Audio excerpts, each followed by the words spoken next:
je pense faire une étude aujourd'hui par rapport à Marie, que l'Église catholique appelle la reine des cieux, pour essayer de comprendre disons, par rapport à qu'est-ce que dit la Bible. Et il faut d'abord regarder ce que dit la Bible sur Marie. Bien sûr, Marie, elle est vierge quand Jésus est né. Et ça, c'est tout à fait c'est biblique. Mais regardons quelques passages où nous voyons la relation entre Marie et le Seigneur Jésus. Voyons Luc chapitre 2.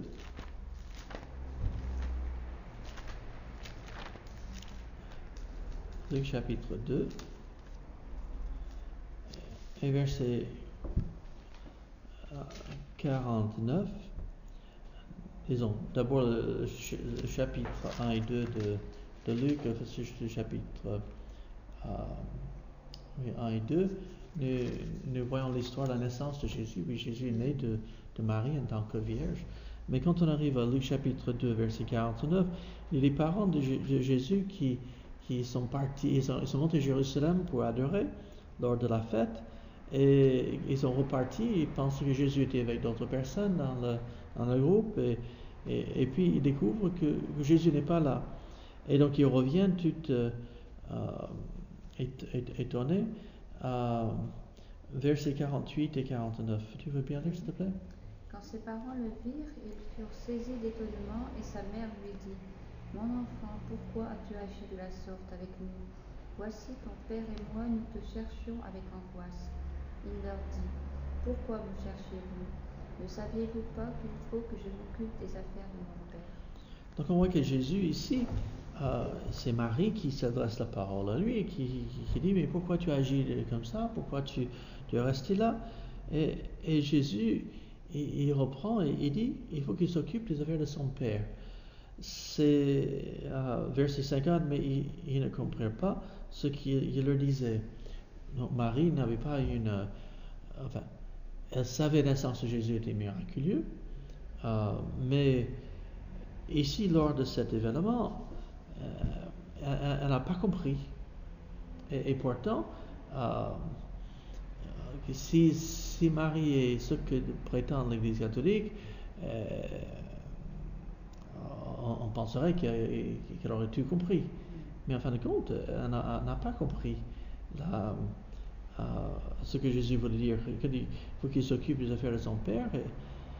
Et elle savait bien que Joseph n'était pas son père, que c'était par miracle du Saint-Esprit que Jésus est né.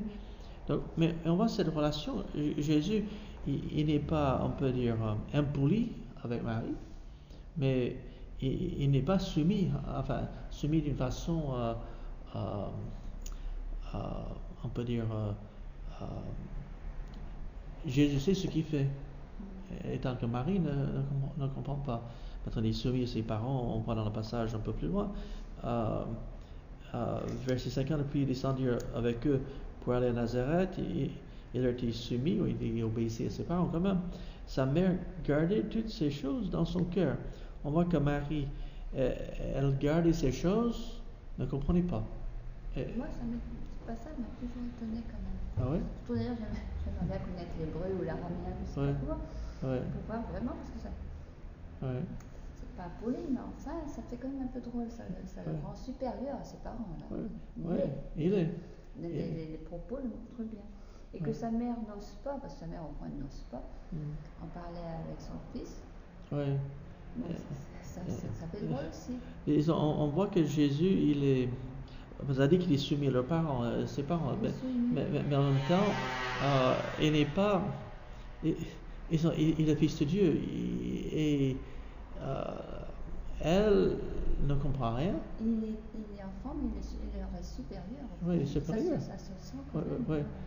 Et donc, cette idée que Marie aurait une certaine, on peut dire, autorité sur Jésus, on va le voir dans d'autres passages, que même si Jésus, oui, il est toujours correct avec sa mère, il n'est jamais, on peut dire, insultant, mais en même temps, on découvre que quand même il est supérieur.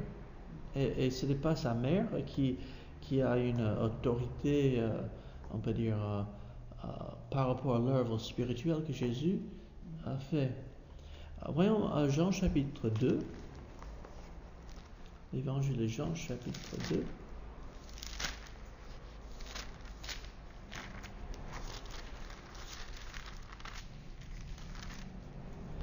Et verset 4.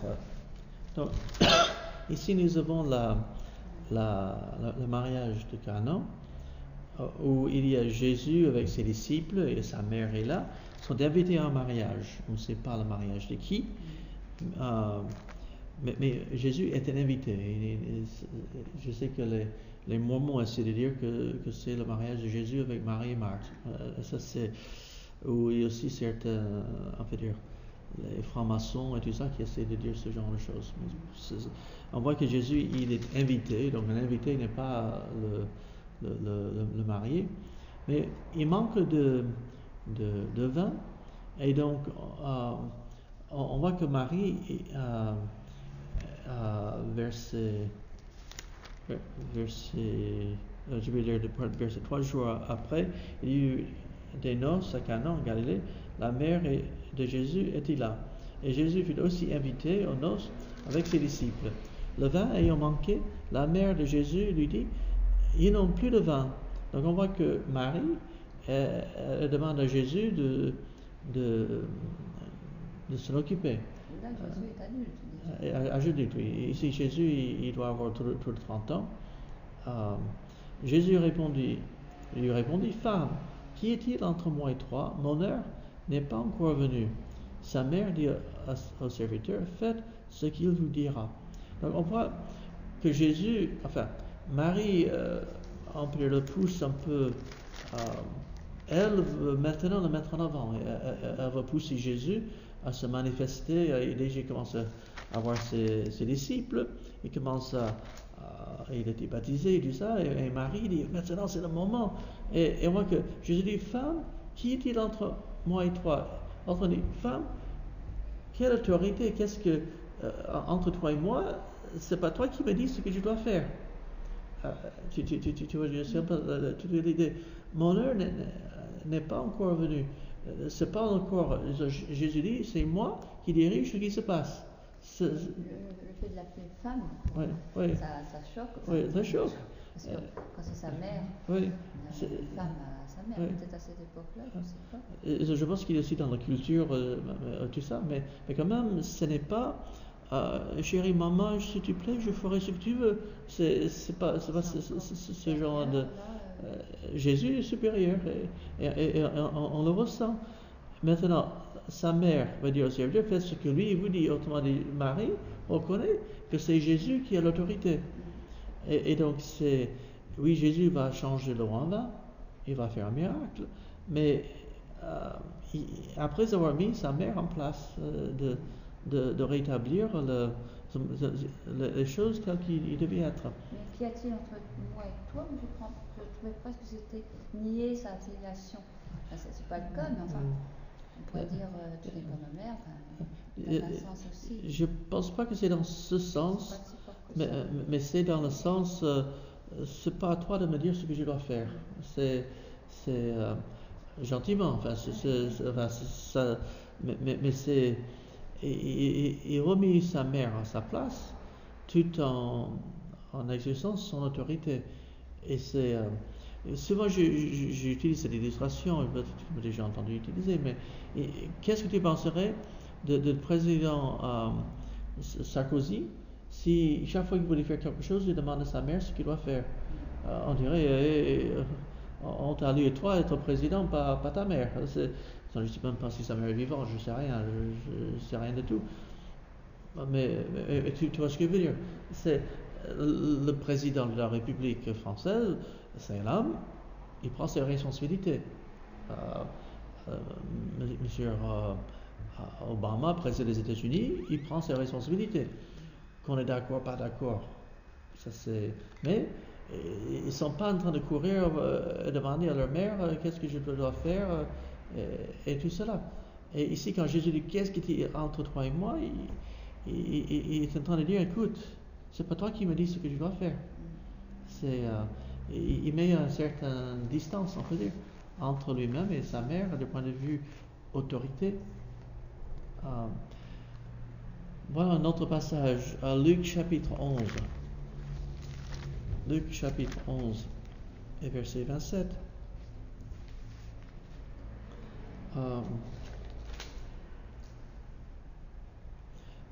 Tu veux bien lire le verset 27 et verset 28, s'il te plaît?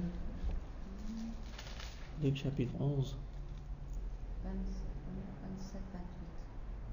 Tandis que Jésus parlait ainsi, une femme élevant la voix du milieu de la foule lui dit: Heureux le sein qui t'a porté, heureuses les mamelles qui t'ont allaité.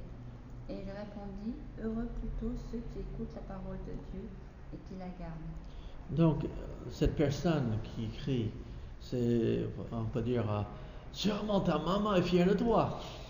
Enfin, on dirait ça. Mais on voit qu'il y a cette, on peut dire, admiration de la part de cette personne, que voilà, sa maman doit être fière de lui, être content avec lui. Mais Jésus retourne la question et dit: heureux plutôt ceux qui écoutent la parole de Dieu et qui la gardent. Donc Jésus, on peut dire, on essaie à un moment donné de mettre en avant sa mère, et encore, Jésus, qu'est-ce qu'il fait? Il retourne la question pour mettre là où ça doit être par rapport à ceux qui obéissent la parole de Dieu, pardon. Donc encore, c'est une question que encore sa mère n'avait pas la place supérieure à ses yeux. Je pense qu'il aimait sa mère, mais elle n'avait pas une place, on peut dire, d'autorité sur lui. Luc chapitre 8,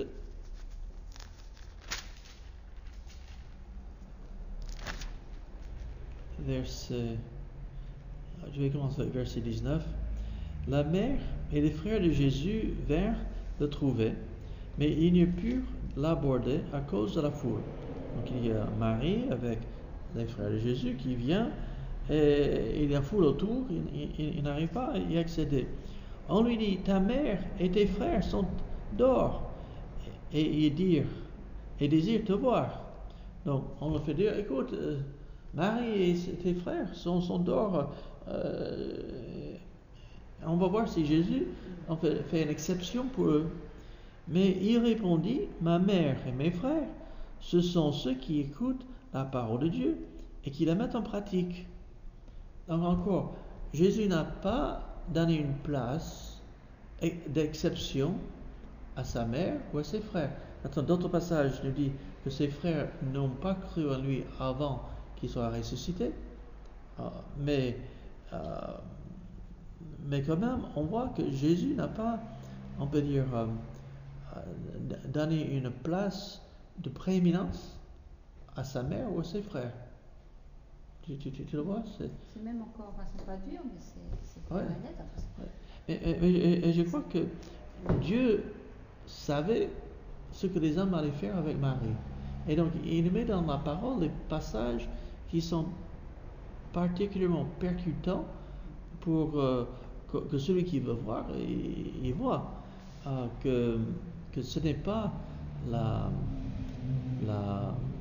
on peut dire,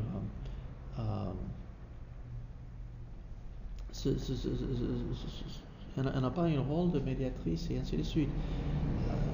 Une des dernières mentions de Marie dans l'évangile, je vois que je n'ai pas la référence là, mais c'est Jésus sur la croix. Donc voyons si je retrouve. C'est un chant, Jésus sur la croix. Il y a question de. Attendez, je vais le trouver. Voilà, Jean chapitre 19.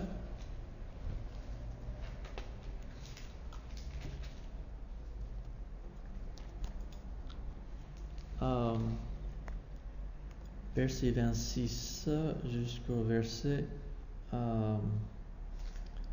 27. Tu veux bien lire, s'il te plaît? Jésus, voyant sa mère et auprès d'elle le disciple qu'il aimait, dit à sa mère: Femme, voilà ton fils. Puis il dit au disciple: Voilà ta mère. Et dès ce moment, le disciple l'a pris chez lui. Donc ici, on voit que sur la croix, Jésus, il voit sa mère. Bien sûr, je peux comprendre qu'elle soit, on peut dire, anéantie par Jésus qui est en train de mourir sur la croix. Mais on voit que il demande à Jean, le disciple qu'il aimait, c'est l'apôtre Jean, de s'occuper de sa mère, de le prendre chez lui. Mais c'était pas la mère de Jean, Marie. Non. Parce qu'il dit aux disciples, c'est Jésus qui dit Voilà, aux disciples, voilà. Voilà ta mère. Voilà. Ils sont en train de dire à Jean, tu le prends comme ta mère. Parce que Jésus étant le fils aîné de sa mère, de sa famille, enfin, c'était lui qui avait la responsabilité de veiller sur le bien-être de ses parents. Maintenant, Joseph sûrement est déjà décédé parce qu'on n'en parle plus de Joseph. On ne sait pas ce qui s'est passé, mais il n'est plus là. Mais Jésus, il confie à l'apôtre Jean, le disciple qu'il aimait. Jean n'est pas son frère, Jésus. Non. Mais alors pourquoi il ne confie pas s'il a des frères Jusque-là, ses frères ne croyaient pas en lui. Et donc, par la suite, on voit que au moins Jacques, un des frères de Jésus, va croire. Il va devenir, on peut dire, le responsable de l'église de Jérusalem. Et c'est lui qui écrit l'épître de Jacques. Mais je pense que Jésus avait plus, à ce moment-là, plus confiance en l'apôtre Jean que dans ses propres frères. Et donc, il le confie, il confie à Marie, à l'apôtre Jean, de s'en occuper d'elle. Donc on voit que Jésus avait quand même la compassion, mais encore, ici nous voyons, c'est Jésus qui a l'autorité. Que ce n'est pas sa mère qui lui dit ce qu'il faut faire, mais c'est Jésus qui dit à sa mère ce qu'elle doit faire. Tu vois, c'est cet aspect, on peut dire, d'autorité. Maintenant, voyons Romains chapitre 8. Romains chapitre 8 et verset 3.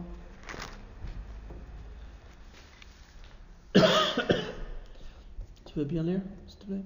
En effet, la loi de l'esprit de vie en Jésus-Christ m'a affranchi de la loi du péché. Tu es Romains chapitre 8? Romains chapitre 8, verset 3. Car, chose impossible à la loi, parce que la chair la rendait sans force, Dieu a condamné le péché dans la chair en envoyant, à cause du péché, son propre Fils dans une chair semblable à celle du péché. Voilà, donc on voit ici que Jésus-Christ, en prenant la forme humaine, avait un corps, on peut dire, semblable à un autre. Nous avons le problème du péché. Je ne pense pas que Jésus ait la nature pécheresse, mais Jésus, né de Marie, on peut dire, était né, on peut dire, d'une femme pécheresse. Ceci est important parce que par la suite, on essaie de dire que Marie était sans péché. Quand on parle de la conception immaculée, les catholiques essaient de dire que voilà, Marie était sans péché. Et pourtant, on voit ici que Jésus est né d'une chair semblable à la nôtre. Et donc, c'était pas une naissance, on peut dire, oui, il n'avait pas de père physique, mais il avait une mère physique qui lui communiquait aussi la chair comme la nôtre. Donc, semblable, dans une chair semblable à celle du péché, c'est on peut voir que Jésus est né d'une pécheresse. Et donc on voit encore cette relation entre Jésus et Marie, même si Jésus n'a pas péché, Jésus a vaincu le péché. Ce passage est un passage qui peut nous aider par rapport à ceux qui réclament que L'immaculée conception, voilà. c'est ça. Voilà. L'idée, c'est que Marie était sans péché. Moi, Immaculée Conception, je pensais que c'était parce que c'était le Saint-Esprit, mais c'était la vérité, donc je ne voyais pas la différence. C'est pas ce qu'il va dire. C'est pas ce qu'il veut dire. C'est qu'elle était Qu'elle aussi est sans péché avant et en 25 jours, toute sa vie. Voilà. Donc on fait d'elle qu'elle était sans péché. Maintenant, il y a un passage dans les évangiles où Marie prie, et on peut le voir. Ça, si c'est Matthieu, Luc, ça c'est Luc. Donc, je vais voir Luc chapitre 2, ou 1 ou 2, je vais trouver. Voilà, Luc chapitre 1, verset 46 et verset 47. Et Marie dit, mon âme exalte le Seigneur, et mon esprit se réjouit en Dieu, mon Sauveur. Donc on voit que Marie, elle reconnaît que Dieu est son Sauveur. Si elle était sans péché, elle n'avait pas besoin d'un Sauveur. Donc, même si le passage ne dit pas qu'elle était pécheresse directement, mais ça implique que si Dieu l'a sauvée, qu'elle était perdue. Tu vois ce que je veux dire? Et donc, toute cette idée que Marie était sans péché, enfin, on va parler un peu des phases successives dans l'histoire qui a fait que Marie est arrivée, on peut dire, à être adorée comme ce qu'elle est aujourd'hui. La première chose, c'est cette idée qu'elle est la mère de Dieu. Pendant les 3 premiers siècles, il n'y avait aucune question d'une adoration, un culte à Marie. C'est la branche orientale de l'Église, à Alexandrie, il lui fut donné le titre Mère de Dieu au IIIe siècle. Donc c'est là où certaines choses ont commencé, au IIIe siècle, même si on voit par la suite, ça a été condamné même au Ve siècle par un certain Nestorius, Nestorius, qui était le patriarche de Constantinople. C'est au cours du Ve siècle. Mais déjà au IIIe siècle, on commence à l'appeler, certains en moi, et ce n'était pas unanime, appeler la mère de Dieu. Maintenant, la chose c'est que Dieu, il est éternel. Jésus, il est Dieu depuis toujours. Et de dire que Dieu a une mère, c'est ridicule. Marie était la mère de l'humanité de Christ, mais Jésus était Dieu avant que Marie existait. Il voudrait dire que Marie existait aussi éternellement. Si on veut qu'elle soit la mère de Dieu, mais ça ne cadre pas. Et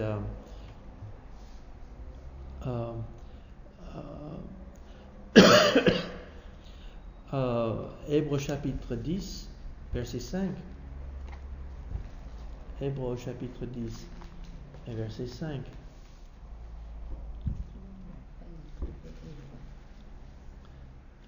Tu peux bien lire, s'il te plaît? Hébreux chapitre 10, verset 5. C'est pourquoi Christ, entrant dans le monde, dit: Tu n'as voulu ni sacrifice ni offrande, mais tu m'as formé un corps. Donc on voit que ce n'était pas par les sacrifices de l'Ancien Testament qui va avoir le pardon, mais Christ il a pris la forme humaine pour être le sacrifice pour le péché de l'humanité. Et ce n'est pas Marie qui avait cela, mais Marie a contribué, on peut dire, étant l'instrument par lequel Dieu a donné un corps physique à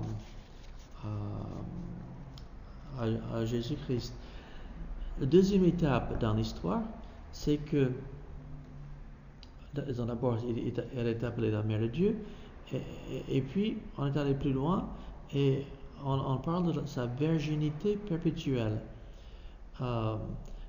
Maintenant, la chose c'est que les pères de l'Église, Tertullien et Origène, croyaient tous deux au mariage normal de Marie après la naissance de Jésus. Et le fait qu'il y a mention des autres frères et sœurs de Jésus, on va voir ça dans un instant. Voyons Matthieu aussi, Matthieu au chapitre 1.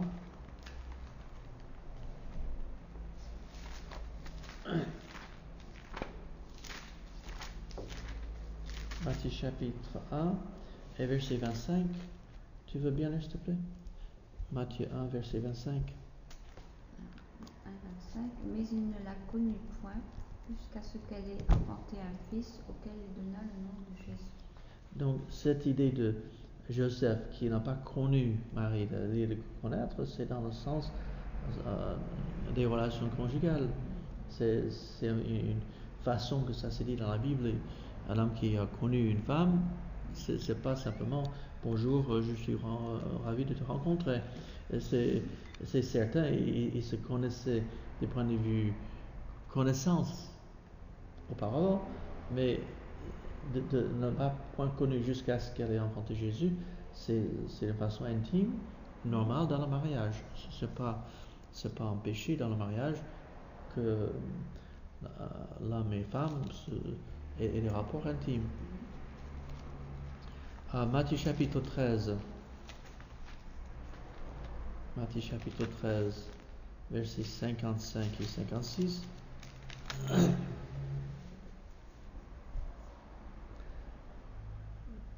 N'est-ce pas le fils du charpentier? N'est-ce pas Marie qui est sa mère? Jacques, Joseph, Simon et Jude ne sont-ils pas ses frères? Et ses sœurs n'en sont-elles pas toutes parmi nous? D'où lui vient donc toutes ces choses? Donc on voit ici une question de Marie, une question de ses frères.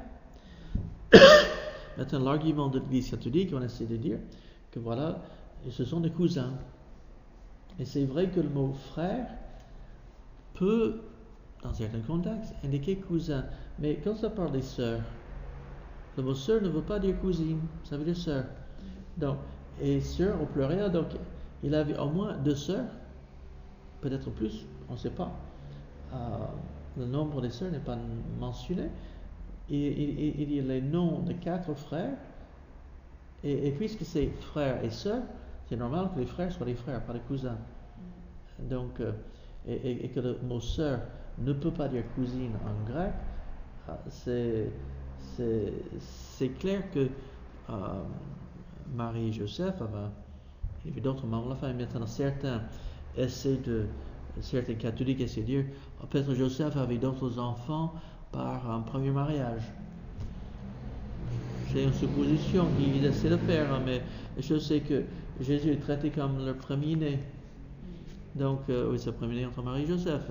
Il y a plein d'explications qu'il essaie de donner, mais cette notion de la virginité perpétuelle, il y a quelqu'un qui a écrit de cela au IIe siècle qui était tout de suite condamné, mais cette doctrine n'était que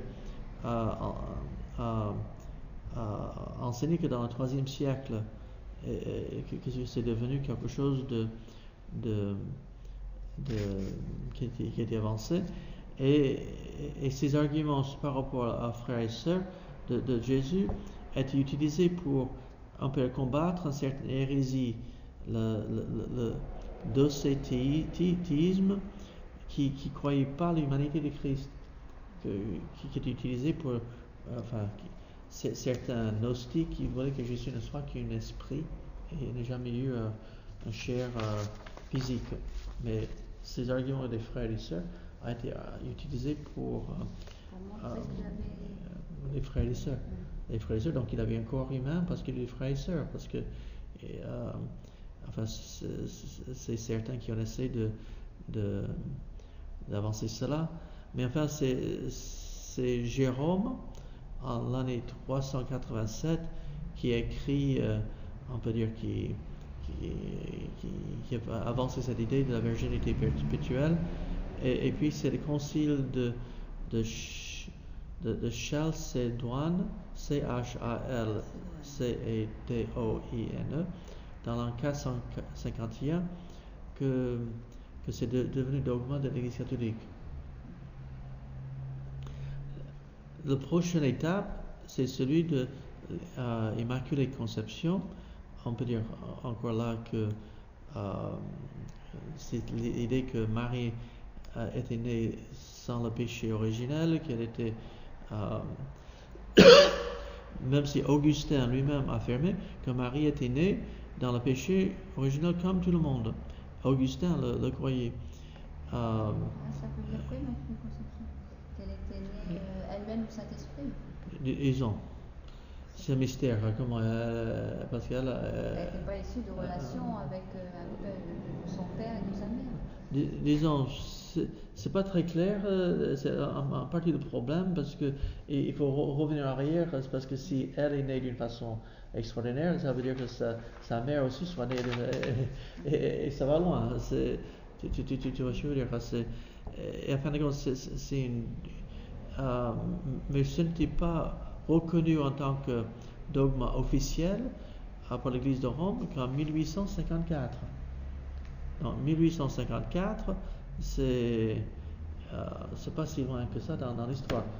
Même si on peut le trouver mentionné plus tôt, mais ce n'était pas officiellement accepté. Et puis la quatrième étape dans cette glorification de Marie, c'est celui de la doctrine de l'Assomption de Marie.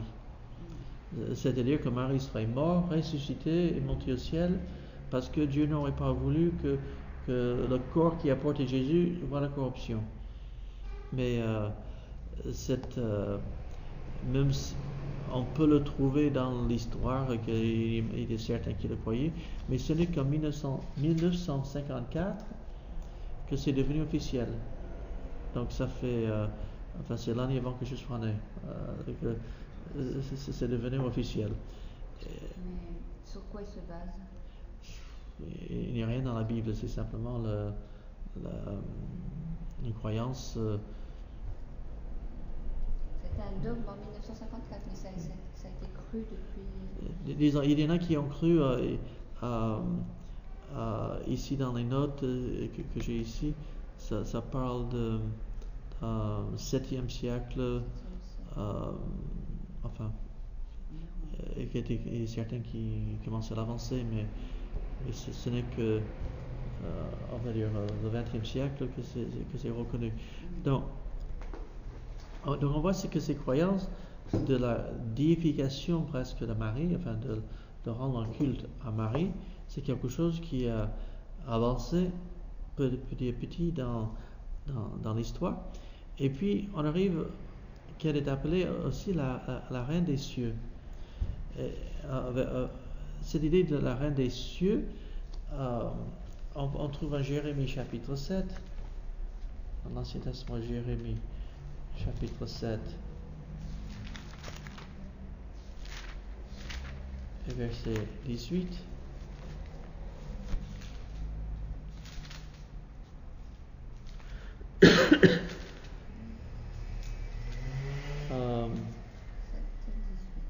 Chapitre si, c'est ça, 18. Voilà. Tu veux bien le lire, s'il te plaît?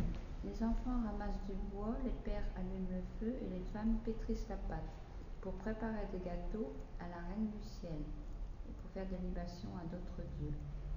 Voilà, donc on voit ici que le titre reine des cieux, c'est un titre d'une divinité païenne. C'est Astarté chez les Phéniciennes, c'est l'abomination des Sidoniennes dans d'autres passages, Sémiramis des Babyloniens, Isis des Égyptiens, l'Astrophudite des Grecs, le Vénus des Romains.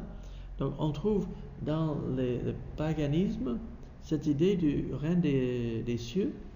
Et en fin de compte, c'est le mariage entre le christianisme et le paganisme. Ils ont cherché une personne qui pouvait remplacer cette divinité païenne. Et Marie était tout fait. Elle est la mère de Jésus, Jésus est Dieu, donc elle est la mère de Dieu. Et donc on en fait d'elle la reine des cieux. Mais en fin de compte, elle est cette doctrine est une doctrine païenne qui n'a rien de biblique. Et Dieu le Père, Fils et Saint-Esprit sont toujours au masculin. Et c'est cette idée de reine des cieux, c'est une idée encore scientifique païenne qui n'est pas du tout biblique, mais on veut faire d'elle enfin, un moyen par lequel on accède au ciel. Mais Jean, Ça date de quand seulement ça? attends, voyons.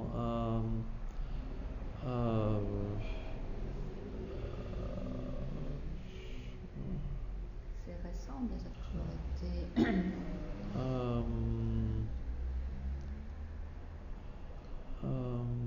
Je cherche là. Est-ce que dans les notes, est-ce que ça m'a dit ici dans les notes, il ne me donne pas la date de quand ça a commencé. Les gens, je sais pas, mon ménage. Je pense que c'est assez ancien quand même. C'est pas quelque chose de nouveau. On peut voir dans. Je sais que à Lourdes, je suis allé pour voir, pas pour adorer Marie. Et elle est présentée comme la reine des cieux. On le trouve dans, je pense même dans le Moyen-Âge, tout ça. Je ne sais pas exactement jusqu'à où on le trace. Les notes ici ne me disent pas. Et je n'ai pas cherché. Ça doit remonter quand même, parce que pour prendre des références païennes, ils ont toute la déification de Marie commence avec le IIIe siècle, avec Constantin qui mélange le christianisme et le paganisme. Et c'est terrible. Mais Jean 14, verset 6, Jésus dit, je suis le chemin, la vérité et la vie, nul ne vient au Père que par moi. Donc, de prêter à Marie qu'elle contribue, on peut dire, à l'accès à Jésus-Christ, qu'elle a une autorité sur Jésus-Christ, c'est fausse. À Matthieu chapitre 11, Matthieu chapitre 11, verset 29. Matthieu chapitre 11, verset 29. Même verset 28 et puis verset 28 et verset 29. Matthieu 11. Venez à moi, vous tous qui êtes fatigués et chargés, et je vous donnerai du repos. Prenez mon joug sur vous et recevez mes instructions, car je suis doux et humble de cœur, et vous trouverez le repos pour vos âmes. Donc on voit que Jésus a invité le monde à venir à lui. On n'a pas besoin de passer par Marie ou quelqu'un d'autre pour y accéder à Jésus. L'invitation est faite.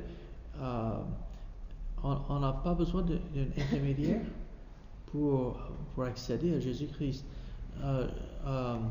Jean chapitre 6, verset 37. Jean chapitre 6, verset 37. Nous lisons. Tout ce que le Père me donne viendront à moi, et je ne mettrai pas d'or celui qui vient à moi. Donc, encore on voit cette idée que Jésus, il invite les gens à venir à lui. Ce n'est pas, on n'a pas besoin d'une médiatrice pour y accéder. Jésus, il invite. Mais les catholiques, à la limite, ils remplacent presque Jésus par Marie, donc c'est même plus la peine d'aller à la maison, on va à Marie et puis. Oui, après elle n'a pas besoin de. Oui, c'est ça. Pas besoin d'aller ailleurs. Oui, et c'est grave. Oui, c'est encore plus grave. Oui. Mais aussi, c'est plutôt, je vois, comme le rôle du Saint-Esprit. Le Saint-Esprit nous amène à Christ. Et à leurs yeux, on peut dire, c'est plutôt, il remplace le Saint-Esprit par Marie. L'œuvre du Saint-Esprit qui est d'amener les gens à Christ, voilà. Il remplace, et aussi, comme tu dis, on n'a pas besoin de Jésus si on a Marie. C'est elle qui va arranger tout, et puis tu vas aller bien. Et ça, c'est grave. Apocalypse chapitre 3, verset 20, notre verset bien connu. Apocalypse chapitre 3, et verset 20. Tu veux bien lire, s'il te plaît? Voici, je me tiens à la porte et je frappe. Si quelqu'un entend ma voix et ouvre la porte, j'entrerai chez lui, je souperai avec lui et lui avec moi. Donc, Jésus encore, il invite. Et donc, puisque Jésus invite, on n'a pas besoin, enfin, il n'a pas mis d'autres conditions. Il n'a pas dit allez voir ma mère et puis elle viendrait m'en parler et puis on va s'arranger. Non, il dit venez à moi, je me tiens à la porte, je frappe, tout ce qui vient à moi, je les tiens. C'est et même quand on a la prière de notre Père qui est aux cieux, on dit que c'est adressé au Père, et d'autres passages nous disent au nom de Jésus-Christ. Si nous demandons quelque chose, au nom de Jésus-Christ, il nous donne. Donc, nous n'avons pas besoin d'autres médiateurs, médiatrices. Et c'est ça tout le drame chez les catholiques quand ils mettent Marie à une place qu'il n'y en a pas, c'est qu'on glorifie Marie au lieu de glorifier Jésus-Christ, et Jésus-Christ glorifie le Père. Et c'est aussi à Lourdes, ça dit à Jésus par Marie. Et quand moi je le vois ça m'a j'ai envie j'ai jamais fait, mais de crier hérésie, je sais pas. Enfin, mais enfin, je ferai pas dans le sens que je suis pas d'accord, mais en même temps, je crois qu'ils ont le droit de croire ce qu'ils veulent croire, mais je dénonce comme une erreur, mais je n'aimerais pas que les catholiques viennent ici et interrompent notre culte parce que nous on refuse de vénérer Marie. Donc j'ai le respect pour les croyances, mais je pense qu'ils se trompent, ils sont dans l'erreur. Et quand l'occasion vient qu'on puisse expliquer ça à quelqu'un, je pense qu'il faut l'expliquer. Et puis 1 Timothée chapitre 2 verset 5.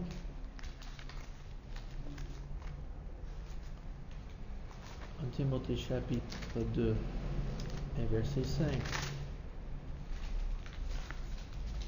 Nous lisons 1 Timothée chapitre 2 verset 5. Car il y a un seul Dieu et aussi un seul médiateur entre Dieu et les hommes, Jésus-Christ homme. Donc il y a un seul médiateur, il n'y a pas 2, 3, 10, 20. On n'a pas besoin de saint je ne sais pas qui pour un voyage ou quelqu'un d'autre parce qu'on est malade. On n'a pas besoin de Marie, c'est Jésus-Christ qui nous donne accès au Père. Et c'est, on peut le voir en Hébreux chapitre 10. Hébreux chapitre 10, versets 19 à 22. Hébreux chapitre 10, versets 19 à 22.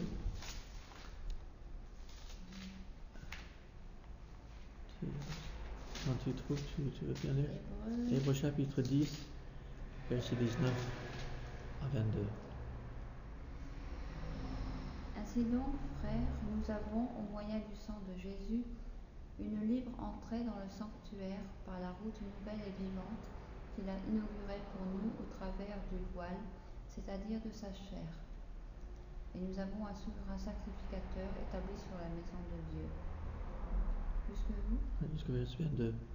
Approchons-nous donc avec un cœur sincère, dans la plénitude de la foi, les cœurs purifiés d'une mauvaise conscience et le corps lavé d'une eau pure.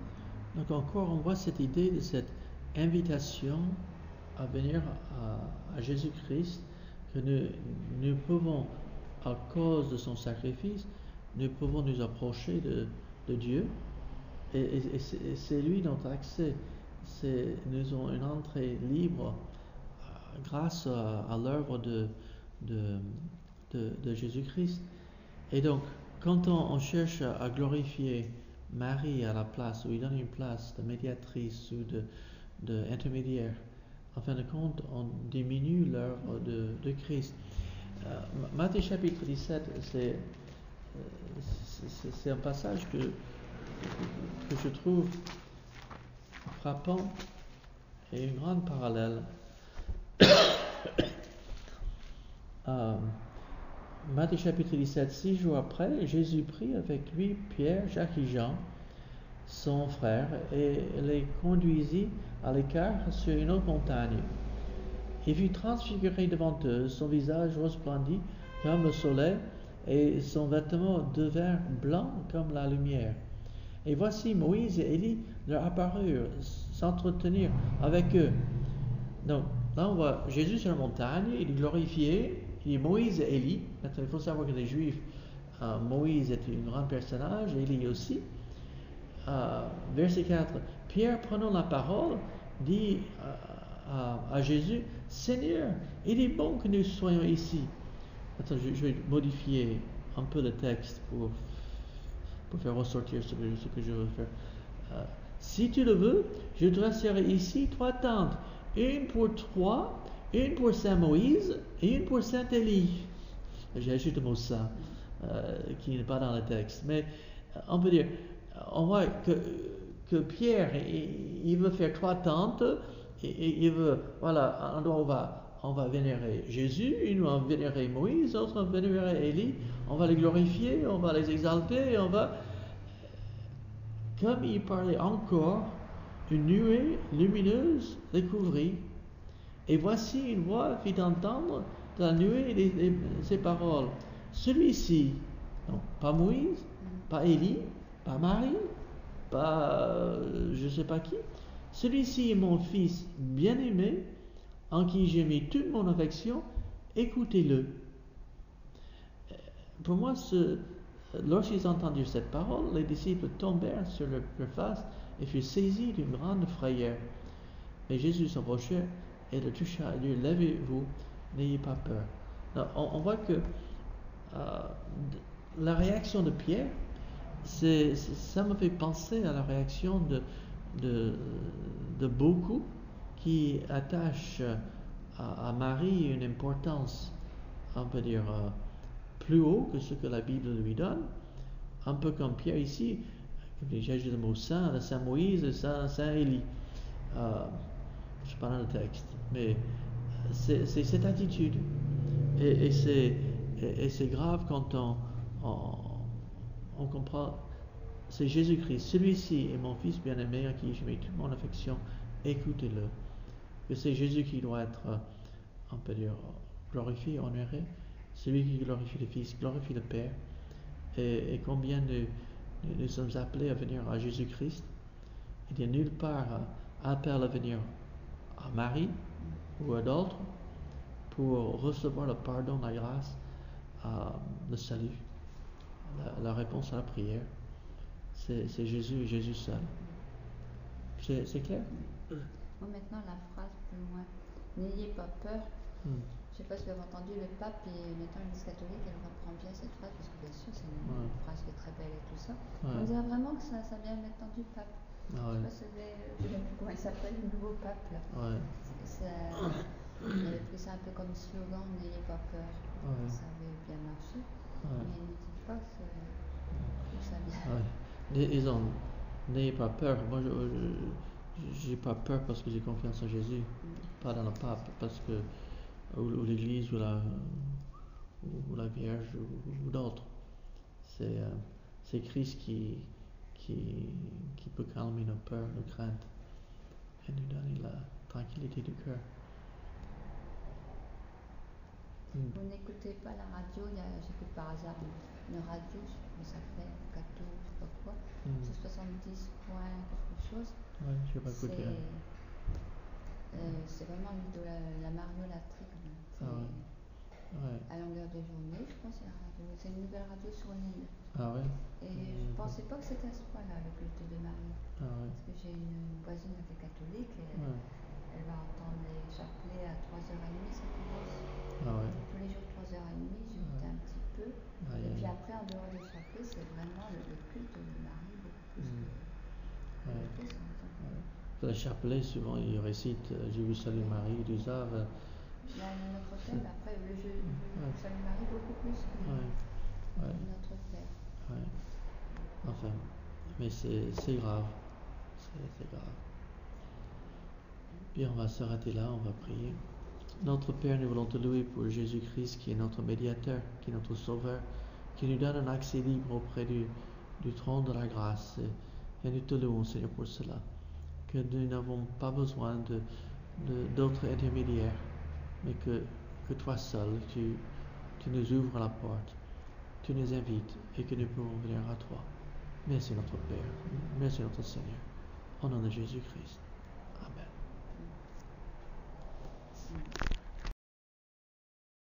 Bien, donc je vais reprendre l'étude que j'ai fait mercredi avec que Marie-Madeleine qui était là mercredi. Et donc je reprends l'étude par rapport à Marie dans la Bible. L'Église catholique en a fait une déesse. On l'appelle la reine des cieux. Je ne sais pas si tu n'as jamais vu, mais je suis allé en touriste à Lourdes, pas en tant que Ah non, je n'ai jamais voulu y aller. je suis allé. Et là, tu entres dans une grande cathédrale et tu vois Marie en gros, là, avec une couronne sur sa tête, la reine des cieux. Reine des cieux, ouais. Et ça dit à Jésus par Marie. Oh, ah bon, tête. Carrément. Carrément, c'est ce que ça dit, en gros, au-dessus de sa tête. Donc, c'est fou. Et quand tu arrives là dans le parc, il y a une statue de Marie avec la couronne de la reine. Et c'est vraiment une croyance, on peut dire, enfin nous on essaie de comprendre d'où ça vient ce genre d'idée, et nous on essaie de comprendre que c'est une grosse erreur.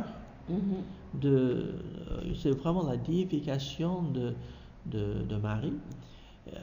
Quand on étudie l'histoire, on se rend compte que pendant les premiers siècles, Marie n'était pas du tout, on peut dire, priée, glorifiée, vénérée, même adorée. Mais on trouve que au moment que Constantin a fait que le christianisme était la religion de l'Empire romain, qu'il y a eu un mélange entre le paganisme et le christianisme. Et la chose c'est que dans le paganisme, il y avait la reine des cieux, on en parlera tout à l'heure, et qui était une déesse qui a enfanté un bébé Dieu. Naturellement, Marie, c'est vrai, Jésus, il est Dieu. Mais Jésus est Dieu depuis toute éternité. C'est pas parce que Marie l'a enfanté qu'il est devenu Dieu. Marie l'a enfanté, il est devenu un homme. Et donc, Marie est la mère de l'humanité de Christ. Mais elle n'est en rien la mère de sa divinité. Mais essayez de comprendre quelques détails. Voyons, on va voir Luc. L'évangile de Luc.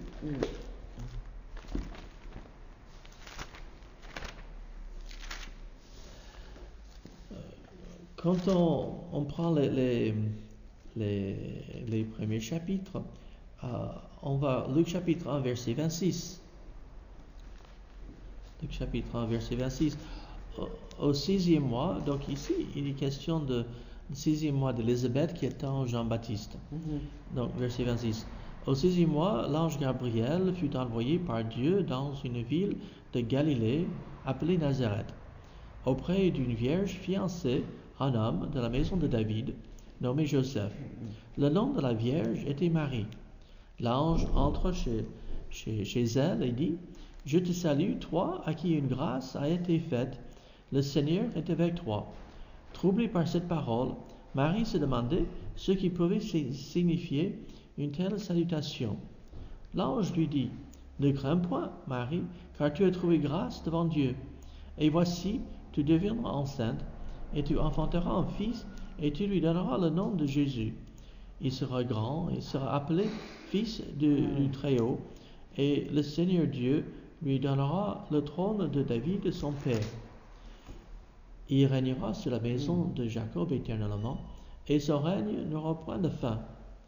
Marie dit à l'ange: comment cela se fera-t-il, puisque je ne connais point d'homme? L'ange lui répondit, le Saint-Esprit viendra sur toi, et la puissance du Très-Haut. Bonjour. Voilà. Le Saint-Esprit viendra sur toi, et la puissance du Très-Haut te couvrira de son ombre. C'est pourquoi le Saint-Enfant qui naîtra de toi sera appelé Fils de Dieu. Donc, on voit ici que l'ange fut envoyé chez Marie pour lui annoncer qu'elle allait enfanter un bébé, un fils, le Messie, le Sauveur. Elle, je veux bien qu'elle fût une jeune femme pieuse, une jeune fille pieuse. Elle est fiancée. Et on voit que elle, quand l'ange lui parle, il dit, mais comment c'est possible? Parce que je ne connais point d'homme. Elle est fiancée, mais elle n'est pas encore en position d'avoir un bébé dans la bonne moralité. Donc, elle, comment ça peut se faire? Et l'ange lui dit, le Saint-Esprit viendra sur toi. Et c'est vraiment un miracle de Dieu. Maintenant, on va voir plus tard que Marie, même si elle était pieuse, ça ne veut pas dire qu'elle était sans péché. Et on en parlera dans quelques instants. Mais j'aimerais rapidement voir plusieurs passages où nous voyons le rapport de Jésus et Marie dans leur relation, parce que l'Église catholique romaine prétend que voilà, Marie, elle a un accès privilégié auprès de Jésus. Et je ne sais pas, mais Dieu ne fait pas de favoritisme. Non, Dieu ne fait pas de favoritisme, c'est vrai, mais imaginons un instant que si quelqu'un veut que M. Sarkozy, président de la France, qu'il fait quoi que ce soit, qu'il fallait voir sa mère et implorer sa mère d'intercéder en sa faveur. Attends, je ne sais même pas si sa mère est vivante ou non, je ne sais rien. Je crois qu'elle est encore. Elle est non, mais vivante, je ne sais pas. Mais enfin, imagine que M. Sarkozy, avant que quelqu'un vienne le voir, il envoie toujours voir sa mère. Voir ma mère. Je croyais qu'on allait voir son père. On dirait, M. Sarkozy, c'est toi qui es président. On a voté pour toi, pas pour ta mère. Il est un peu infantile, il a besoin de maman. Ouais. Il est toujours en pantalon. Maman. Et c'est vrai. Ça serait une insulte à M. Sarkozy d'aller voir sa mère pour que sa mère intercède auprès de lui pour que lui imagine un instant que je ne sais pas les syndicats quand ils ont une demande et on va aller voir qui alors? Il faut aller voir sa maman. On aurait dit, excusez-moi, mais vous êtes fou. C'est pas normal. Et c'est exactement ça, je crois, l'Église catholique prête à Jésus-Christ. Que voilà, Jésus, il est dur, il est sévère, et que si on veut une cœur tendre qui va te donner ce que tu veux, il faut aller voir Marie. On ne comprend pas. On ne comprend pas. Où chercher. Luc chapitre 2, verset 49. On va lire. Pas trop. Même verset 48 jusqu'au verset 50. Même 51, je vais demander à Martine de lire. Luc chapitre 2, verset 48 jusqu'au verset 51, s'il te plaît. Bon, j'ai la version. Voilà. Et mon esprit se réjouit en Dieu mon Sauveur parce qu'il a regardé la bassesse. Chapitre 2, verset 48 et 51, excusez-moi. Chapitre 2. 48. Voilà. 48.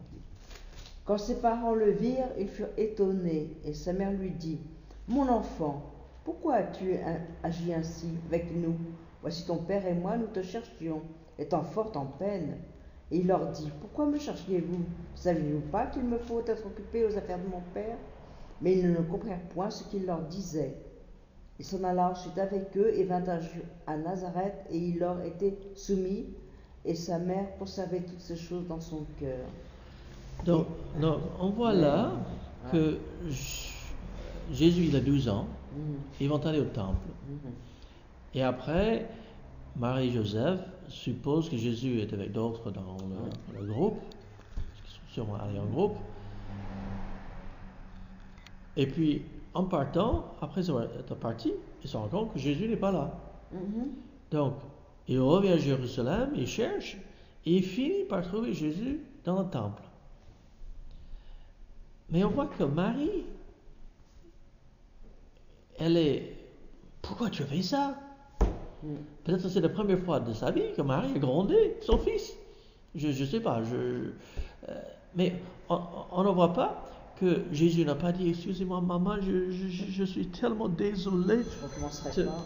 Oh, il y a mon téléphone, excusez-moi. Ouais. Allô?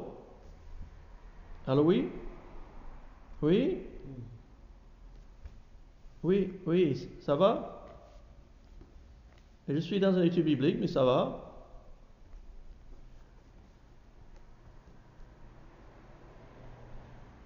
À 4 heures. Voilà. Ok, à tout à l'heure. Ok. Ouais. Excusez-moi. Ces trucs. Qu'est-ce qu'il faut faire? Bien. Donc, Jésus n'a pas dit excusez-moi, maman, je suis désolé de t'avoir donné de soucis. On voit que Jésus, il est correct. Je ne savais pas, il fallait que je m'occupe des affaires de mon père. Mais Marie ne comprenait rien. Ce que je remarque ici, c'est que Jésus, son œuvre spirituelle, était plus important que les reproches de sa mère. Tu sais que les catholiques de cet événement qui s'est passé, ils en ont fait une prière pour une prière entre guillemets recette pour retrouver quand on a perdu quelque chose. Ma maman, toute ma vie, on en parle du Père Massé, toute notre vie on a entendu, chaque fois qu'on avait perdu quelque chose, il fallait réciter Sainte Marie, Saint Joseph, qui sur le chemin de Nazareth cherchait avec tant d'angoisse l'enfant Jésus perdu. Aidez-nous à retrouver le machin truc. Donc en fait, c'est pas compris le passage puisque on voit bien que le Seigneur Jésus se distingue par rapport aux parents, tout en les honorant, mais quand même, il montre que... Et en fait, on prie Saint Joseph et Sainte Marie pour aider, et pas... C'est rien, mais... c'est pas compris. C'est pas compris. C'est complètement côté. Parce qu'on voit, ne savez-vous pas qu'il faut que je m'occupe des affaires de mon père? Donc Jésus... Et il parle à Joseph et à Marie. Jésus, est correct. Et il leur reprend de leur, on va dire, de leur ignorance. Et ça dit même, il ne comprend pas, il s'en va sans rien comprendre. Marie garde dans son cœur. Elle savait bien que cet enfant était autre chose que simplement un enfant normal. Et pourtant, elle n'a pas compris. Elle n'a pas compris. Voyons Jean chapitre 2, un autre passage que l'Église catholique aussi il retourne dans le mauvais sens, mais c'est parce qu'ils n'ont pas compris. Mais Jean chapitre 2, 3 jours après, il y eut des noces à Cana en Galilée. La mère de Jésus était là. Et Jésus fut aussi invité aux noces avec ses disciples. Je soulignais, un peu hors sujet, mais je soulignais que Jésus était invité à ce mariage. C'est pas lui celui qui invite les autres. Parce qu'il y a les trucs style Da Vinci Code, ou le style des Templiers, ou francs-maçons, ou même chez les Mormons, que voilà, c'est le mariage de Jésus avec Marie et Marthe. Non, Ah, d'accord. on ne s'invite pas à son propre Donc, mariage. Jésus est un des invités. Voilà, on a un peu un Voilà, problème. voilà. Donc, déjà, ça ne calme pas. Je ferme parenthèse, c'est juste une Ouais. parenthèse, on peut dire. Ouais. Le vin ayant manqué, la mère de Jésus lui dit, ils n'ont plus de vin. Maintenant, Marie vient voir Jésus, il dit, écoute, il manque de vin, est-ce que tu peux faire quelque chose? Mais la chose, c'est qu'on voit derrière la réponse de Jésus que Marie était encore en train d'influencer Jésus et Jésus ne se laisse pas influencer par sa mère. C'est important de constater ça. Parce qu'on voit Jésus lui répondit, femme, qui est-il entre moi et toi?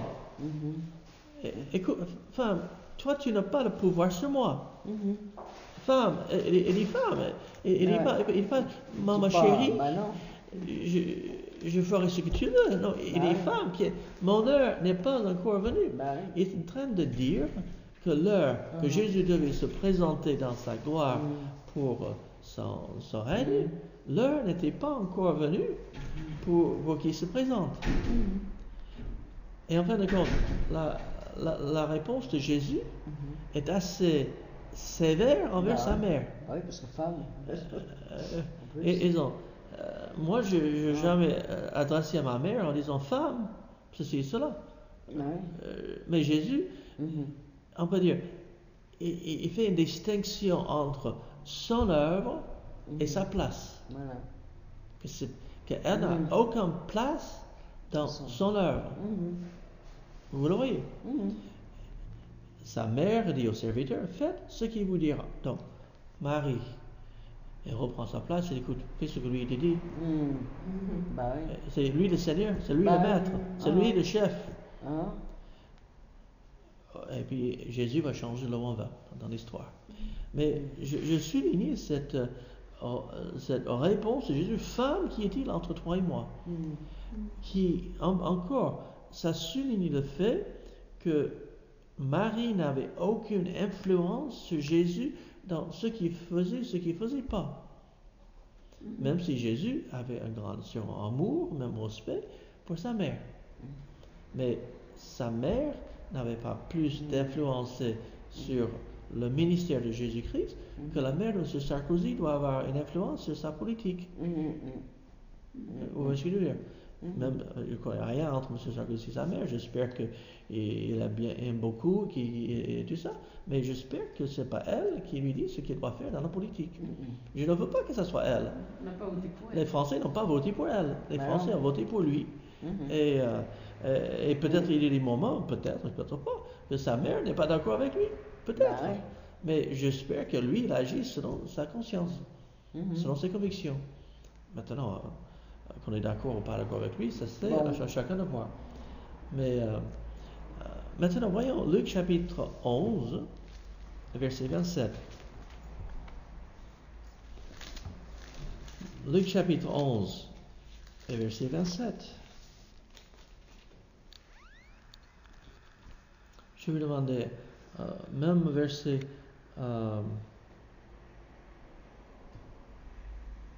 oui, verset 27 et verset 28. Cathy, tu veux bien lire, s'il te plaît?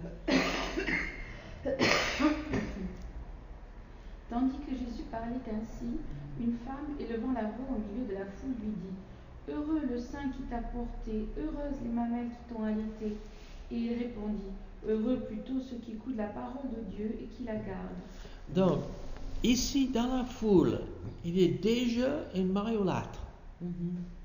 Heureux les saints qui t'ont porté là, ta maman doit être fière de toi.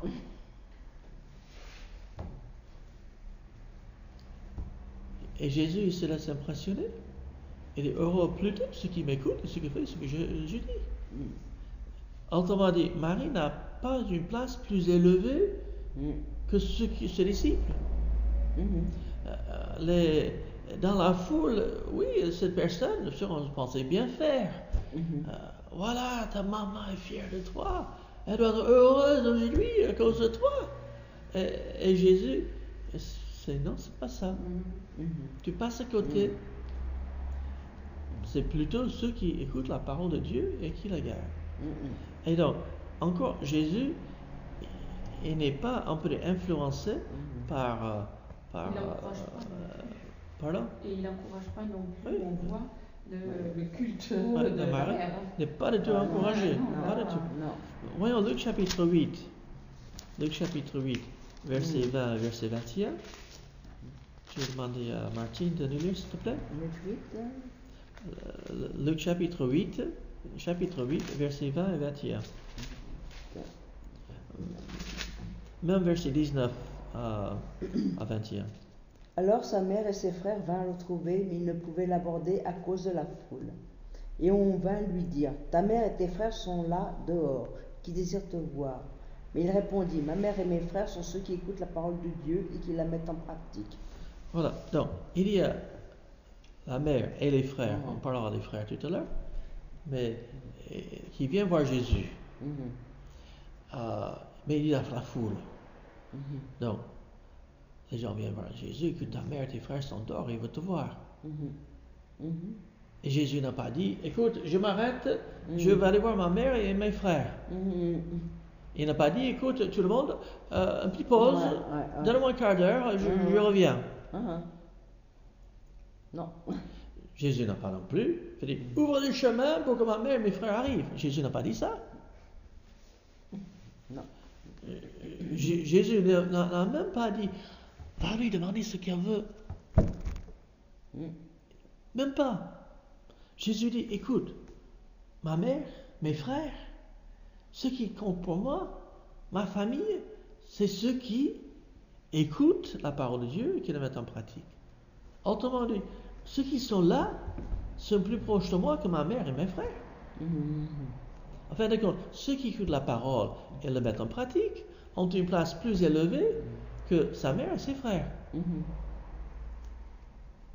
Donc, on est loin d'une mère, on peut dire, qui cherche un fils influençable. Un fils qui n'a pas de sa propre idée ou... On est loin. Voyons, Jean chapitre 19. Jean chapitre 19. Quand même, on va voir que Jésus...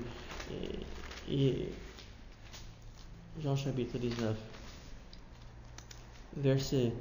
Ici, Jésus est sur la croix. Et il est mourant. Et verset 26 et verset 27. Cathy, tu veux bien lire, s'il te plaît? Voyant sa mère et auprès d'elle le disciple qu'il aimait, Jésus, voyant sa mère et auprès d'elle le disciple qu'il aimait, dit à sa mère, femme, voilà ton fils. Puis il dit au disciple, voilà ta mère. Et dès ce moment, le disciple l'a pris chez lui. Donc ici, l'Église catholique base sur ce passage pour dire que Marie est la mère de tous les croyants. Est-ce que c'est ça que ça veut dire le passage? Jésus est mourant sur la croix, il est l'aîné de la famille. C'est lui qui a... Enfin, sûrement Joseph est décédé parce qu'il n'est plus mention de Joseph depuis la naissance de Jésus était enfant, 12 ans, la dernière mention qu'on a de Joseph. Jésus, il a autour de 30 ans, et 33 ans, et selon Joseph est décédé, il n'est plus, et donc Jésus est un fils aîné, c'est celui qui devait avoir la charge de s'occuper de sa mère. À l'époque, il n'y avait pas la question de la retraite, et c'était les enfants qui s'occupaient de leurs parents, dans leur vieillesse, dans leur retraite. Même si Marie sûrement était probablement dans ses 40 ans, 45, 50 ans. À notre époque, 50 ans n'est pas vieux, mais à son époque, 50 ans était vieux. Donc, Jésus, il dit à Jean, celui qui l'aimait, et remarque, je souligne ça dit, il dit aux disciples, au singulier. C'est pas au pluriel, au singulier. Aux disciples, voilà ta mère. Il n'est pas au pluriel, disciples, voilà votre mère, au pluriel. C'est au singulier, ta mère. Jésus est en train de dire, Jean, voilà ma mère, tu t'en occupes, s'il te plaît. Il lui a confié. Il lui confier. Maintenant, Jésus avait d'autres frères et d'autres sœurs que ne croyaient pas en lui qu'après la résurrection. Donc, à ce moment-là, Jean, qui croyait en lui, était plus proche de lui que ses propres frères. Parce que Jean était le disciple qu'il aimait. Il dit, Dieu peut t'occuper de Marie. Marie, regarde vers Jean pour qu'il t'occupe de toi. Mais ça ne va pas plus loin que ça. Mais de ce passage, j'ai entendu les catholiques me dire, voilà, Jésus c'est la mère de tous les croyants. C'est pas ce que dit le passage. Maintenant, Romains chapitre 8. Romains au chapitre 8.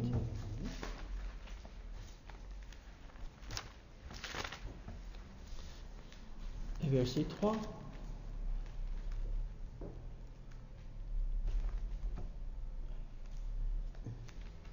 Romains chapitre 8, verset 3. Car chose impossible à la loi, parce que la chair la rendit sans force, Dieu a condamné le péché dans la chair, en voyant à cause du péché son propre Fils dans une chair semblable à celle du péché.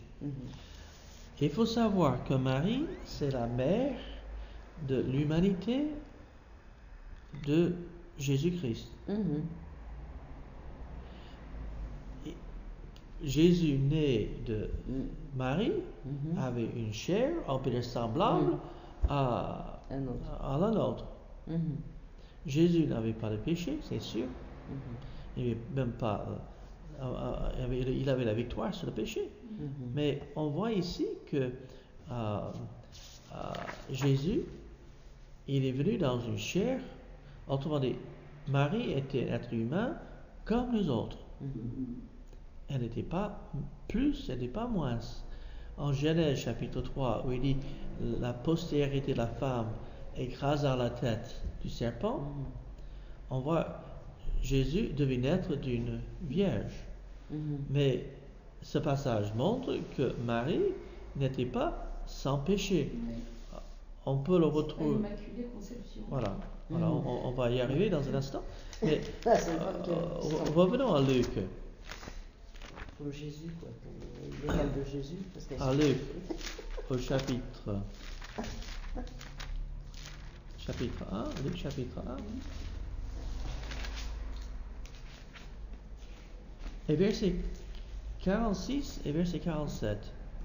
Et Marie dit, mon âme exalte le Seigneur, et mon esprit se réjouit en Dieu, mon Sauveur. Qui a besoin d'un Sauveur? Le pécheur. Le pécheur. Marie, en appelant Dieu son Sauveur, reconnaît qu'elle était pécheresse, même si elle soit une femme pieuse, elle était pécheresse.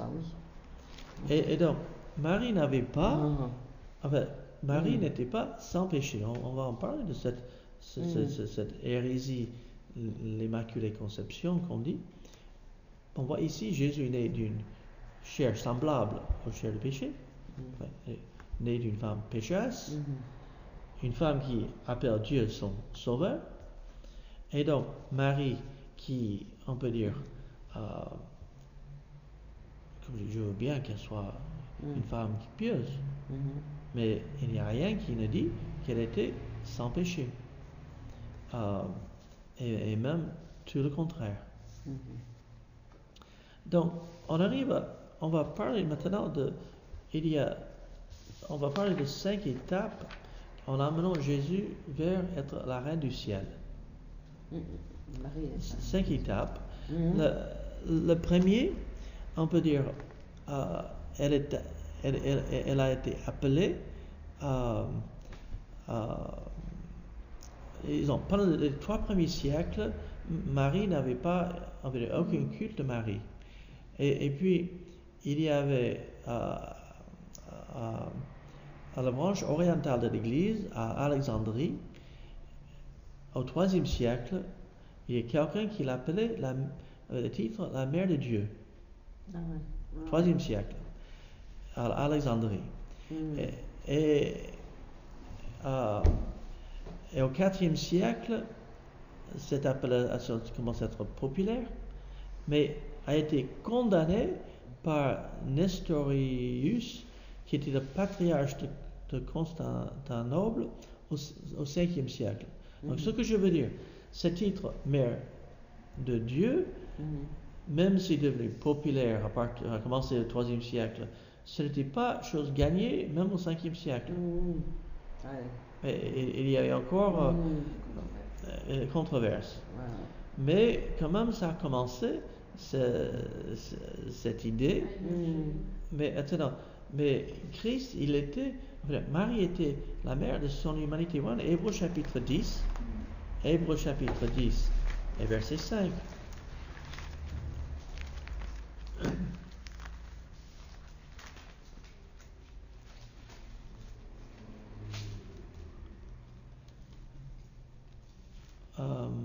C'est Martine de lire. Hébreux chapitre 10, verset 5. Hébreux 10, 5. C'est pourquoi Christ entrant dans le monde dit: Tu n'as point voulu de sacrifice ni d'offrande, mais tu m'as formé un corps. Donc on voit ici que Christ, il est Dieu, il a existé avant de naître. Et il entre dans le monde par un corps. Et ce corps fut, on peut dire, résultat de Saint-Esprit qui est venu sur Marie. Marie qui était vierge. Donc on découvre ici que Marie ne pouvait pas être la mère de la divinité de Dieu, parce que Jésus était Dieu bien avant que Marie n'existait. Oui.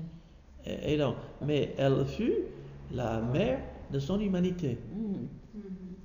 Il était homme, il était Dieu. On dit que c'était la mère porteuse, quelque part. Oui, exactement.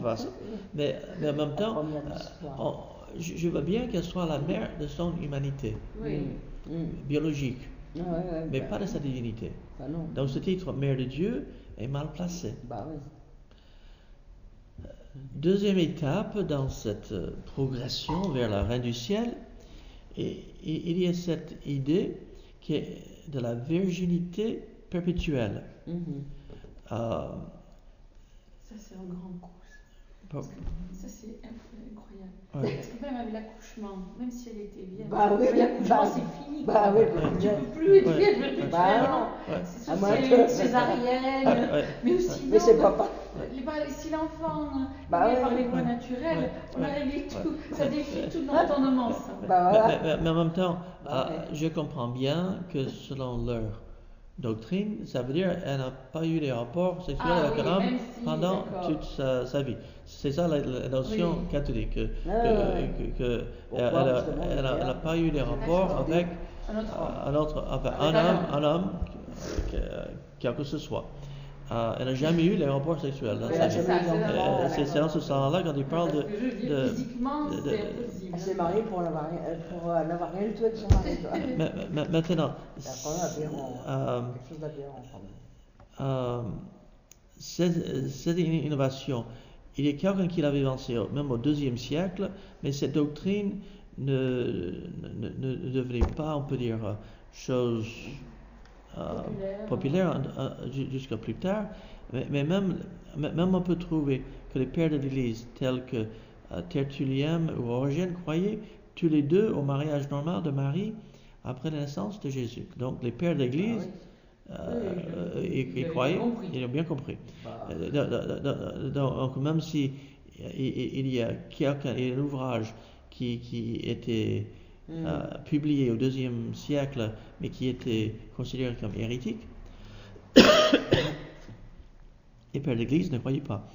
Et on peut voir Matthieu chapitre 1, moi le passage le plus clair là-dessus, Matthieu chapitre 1, et verset 25. Matthieu chapitre 1, verset 25. Je demande à Cathy de nous lire, s'il te plaît. Dès que tu le trouves. Matthieu 1, 25.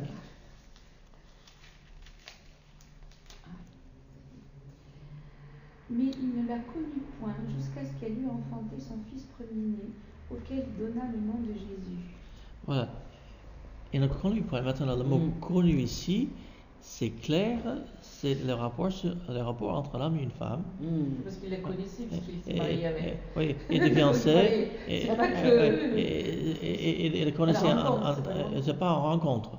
Ouais. C'est un passage, enfin, ce terme connu est souvent dans la Bible pour décrire d'une façon assez discrète et sobre les rapports entre un homme et une femme qui sont.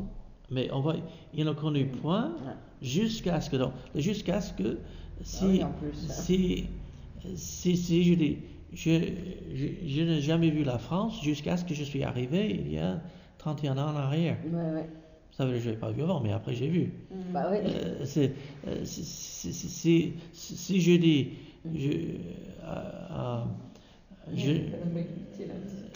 jusqu'à veut dire à un moment donné un changement. Et donc que Marie et Joseph mariés ont eu leur relation conjugale normale et tout à fait il n'y a rien d'immoral, rien de déplacé. C'est le verset explicite. Explicite. Et clair. Maintenant, le verset est là pour dire ce qu'il est en train de dire. Matthieu chapitre 13, verset 55 et verset 56. Je vais demander à Martine de le lire. Ou c'est à Cathy, je ne sais pas. Non, Martine. Matthieu chapitre 13, verset 55 et verset 56. N'est-ce pas le fils du charpentier? Sa mère ne s'appelle-t-elle pas Marie? Et son frère Jacques, José, Simon et Jude? Et ses sœurs ne sont-elles pas toutes parmi nous? D'où lui viennent donc toutes ces choses? Donc ici, les gens qui connaissaient Jésus, connaissaient sa famille, connaissaient ses parents, connaissaient son père, sa mère, ses frères, ses sœurs. Ils parlent comme une famille. Maintenant, les catholiques, ils essaient de dire que voilà, le mot frère peut dire cousin, ou que ça peut dire demi-frère, ça peut dire plein de choses. Mais la chose, c'est que le mot sœur ne peut pas dire cousine. Donc, dans le contexte, c'est clair, il parle de mère et père et frère et sœur. Donc, même si le mot en grec peut, dans certains contextes, il y a un autre mot qui veut dire cousin. Et s'il veut dire cousin, il aurait dit le mot cousin. Mais il utilise le mot frère. Maintenant, il y a d'autres catholiques, j'ai entendu plus d'explications des catholiques, qui veut dire sûrement Joseph était beaucoup plus âgé que Marie et il a eu des enfants d'un premier mariage, il était veuf quand il se marie avec elle. Des familles recomposées. Ça, on suppute, parce qu'il n'y a aucun élément qui permet même de soupçonner une chose pareille. C'est tout à fait. Mais la chose, c'est que. Sauf la mauvaise foi. Pas ça. Mais Jésus est appelé le premier-né. En plus. Ils peuvent contourner toujours, ils disent ce premier Marie, il n'y a pas toujours. Joseph, quand il y a mauvaise foi, on peut tourner. Ça peut toujours trouver quelque chose. Et pour moi, ce passage, et plus tard, Jacques est appelé le frère du Seigneur. Dans l'épître à Jacques. Donc on trouve Jacques qui est le frère de Jésus, et Joseph, Simon, Jude, donc il a au moins 4 frères, et ses sœurs, donc ça veut dire au moins 2 sœurs, c'est pas plus. Donc ils étaient au moins 4 de 7 enfants minimum. Et de savoir, dans l'époque où Jésus vivait, une famille nombreuse est une bénédiction. Et une femme avec un enfant est considérée comme, on peut dire, elle avait peu. Une femme sans enfant était vraiment désolée. Mais une femme avec un enfant, oui c'est bien, mais on aimerait avoir plusieurs. Et donc, on voit que Marie est une femme comblée avec au moins 7 enfants, et peut-être plus, mais on ne sait pas. Donc, et on peut voir que cette idée de la virginité perpétuelle de Marie, les arguments qu'elle a eu d'autres enfants étaient utilisés pour combattre la doctrine de docétisme qui essaie de dire que voilà, Jésus n'était pas humain, qu'il était un esprit, qui soit un peu genre l'esprit, un fantôme, on peut dire, on pousse le gnosticisme à l'extrême. Le fait qu'il y avait des frères et sœurs était utilisé pour montrer le lien charnel, humain, entre lui et ses autres. Donc, le premier d'avancer la virginité perpétuelle d'une façon, on peut dire, grandiose, c'était Jérôme, dans l'année 387. Jérôme. Troisième étape, sur la doctrine de l'Immaculée Conception. Augustin lui-même affirmait que Marie était née dans le péché original comme tout le monde, même Augustin. Et donc cette doctrine de l'Immaculée Conception, ça veut dire qu'elle était sans péché, on a déjà vu les versets qui parlent, c'est devenu officiel en 1854. Ça a mis du temps. Mais attends, c'était avancé avant, mais c'est devenu, on peut dire, officiel, reconnu, déclaré par le Vatican. Même si au XIIe siècle, il y a mention, on peut dire, mais c'est 1854 que c'est devenu dogme officiel de l'Église catholique. Quatrième. L'Assomption, c'est après. C'est après, après. C'est 1900, c'est vraiment au XXe siècle. Voilà, c'est 1954. Voilà. Donc, c'est là, c'est le phare. Donc 100 ans plus tard. Voilà, que Marie, ça c'est la quatrième étape, l'Assomption, que Marie, qu'elle est montée au ciel. Maintenant, il n'y a rien dans la Bible qui le mentionne. Aucun des épîtres en fait référence, et il n'y a rien qui est avancé pour justifier cela. Donc, avec ces 4 étapes, enfin, on arrive à cette idée qu'elle est la reine du ciel, des cieux. Maintenant, c'est une idée qui est plus ancienne, comme je disais là tout à l'heure, que quand Constantin a proclamé que le christianisme était la religion universelle de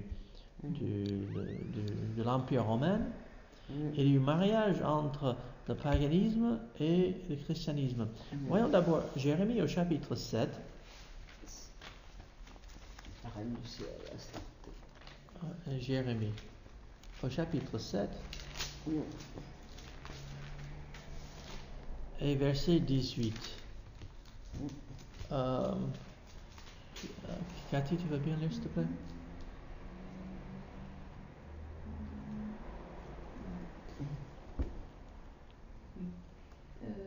Les enfants ramassent du bois, les pères allument le feu, et les femmes pétrissent la pâte pour préparer des gâteaux à la reine du ciel et pour faire des libations à d'autres dieux afin de m'irriter. Donc, ça, c'est fantastique. Ça, c'est clair. Ce qui ne plaît pas à Dieu. Je vous lis le Noscophile. Ce terme reine du ciel désigne une déesse païenne ignoble. Il n'apparaît que 2 fois dans la Bible, ici et en Jérémie 44, 15 à 30. La prophète annonce la colère de Dieu sur tous ceux qui adorent cette idole. On peut probablement l'identifier à la déesse païenne Astarté mentionnée dans notre passage. Et en fin de compte, c'est aussi appelé l'abomination des Sidoniens. Et en fin de compte, Astarté, l'abomination sidonienne, on peut le retrouver avec la Sémiramis des Babyloniens, les Isis des Égyptiens,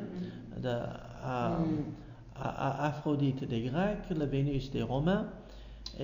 Donc c'était des déesses qui avaient un bébé Dieu. Et un peu de l'histoire de Marie avec Jésus qui est Dieu dans ses bras se prêtait à ce genre de confusion. Et donc on a fait de Marie la reine des cieux. Et on sert d'un passage dans l'Apocalypse pour essayer de justifier, mais l'Apocalypse, quand on regarde, c'est Israël qui est en question, ce n'est pas question de Marie. Mais je ne vais pas prendre le temps de chercher ce passage. Mais j'ai entendu des catholiques qui utilisent le passage de l'Apocalypse pour dire voilà, ça c'est Marie. Ça ne dit pas que c'est Marie. Mais la chose c'est que dans la Bible, il y a Père, Fils et Saint-Esprit. Et en fin de compte, le rôle qu'on prête à Marie, c'est le rôle que la Bible donne au Saint-Esprit. Et le Saint-Esprit est toujours au masculin, c'est jamais au féminin. Et donc, le culte de Marie, on peut dire, qui cherche à offrir une médiatrice entre l'homme et Dieu, est la pire forme d'idolâtrie. Et quand on lui prête qu'elle soit co-rédemptrice, ses souffrances à elle, d'une façon ou d'une autre, nous a racheté d'une façon ou d'une autre, on va encore plus loin dans l'abomination, dans l'hérésie. Jésus dit, je suis le chemin, la vérité et la vie, nul ne vient au Père que par moi. Je suis le chemin. Il n'a pas dit je suis une partie du chemin qui va passer par Marie d'abord. Je suis le chemin, seul, unique.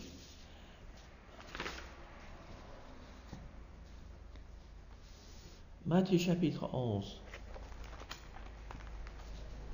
Matthieu chapitre 11, verset 28 et verset 29. L'évangile de Matthieu, chapitre 11.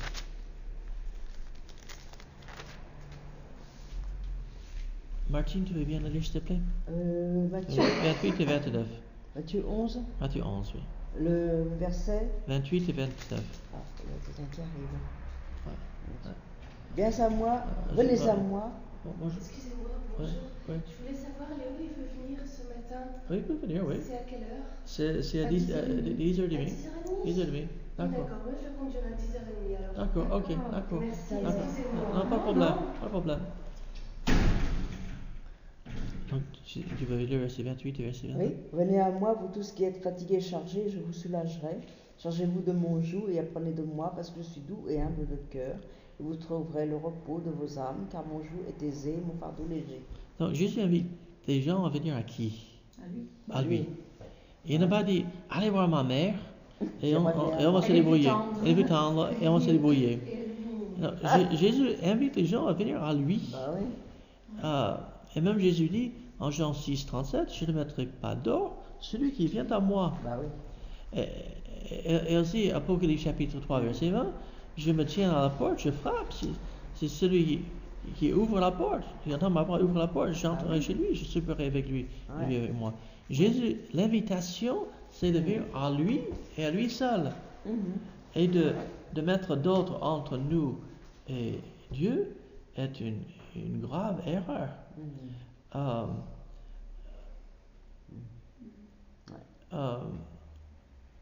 Dans la prière, nous demandons au nom de qui? De Jésus-Christ. Jean chapitre 16, verset 23. Si vous demandez en mon nom, je crois que l'heure passe, on va... Jean 15, verset 16. Ce que vous demanderez au Père en mon nom, je vous le donnerai. L'invitation est donnée aux croyants de prier au nom de Jésus-Christ. 1 Timothée chapitre 2, verset 5, celui-là il faut voir. 1 Timothée chapitre 2 et verset 5.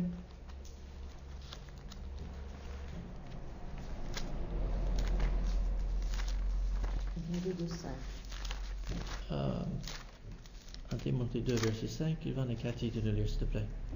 Car il y a un seul Dieu et aussi un seul médiateur entre Dieu et les hommes, Jésus-Christ, homme, qui s'est donné lui-même en rançon pour tous. Donc on voit ici qu'il y a combien de médiateurs? Un. Est-ce qu'il y a de la place pour une médiatrice? Non, un seul.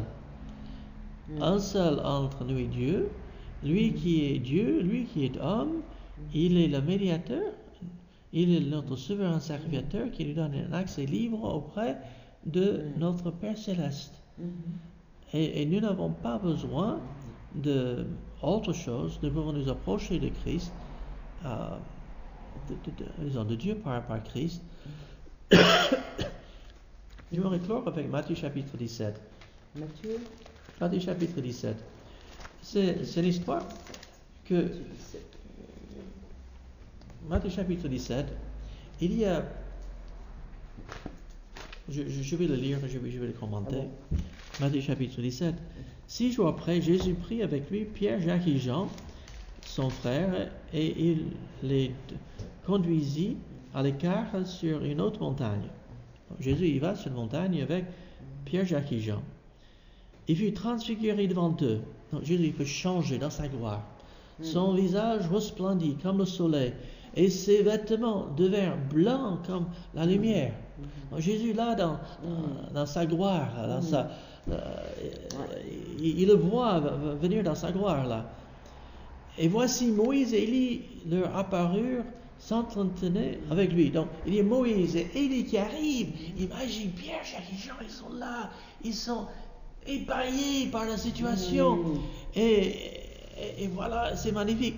Donc je vais changer les paroles de verset 4 pour mettre un peu de faire voir ce que je veux dire. Donc, je vais modifier légèrement. Donc, je veux que vous regardez et vous voyez. Pierre, prenant la parole, dit à Jésus, Seigneur, il est bon que nous soyons ici. Si tu le veux, je dresserai ici 3 tentes, une pour Saint Jésus, une pour Saint Moïse, une pour Saint Élie. Oui.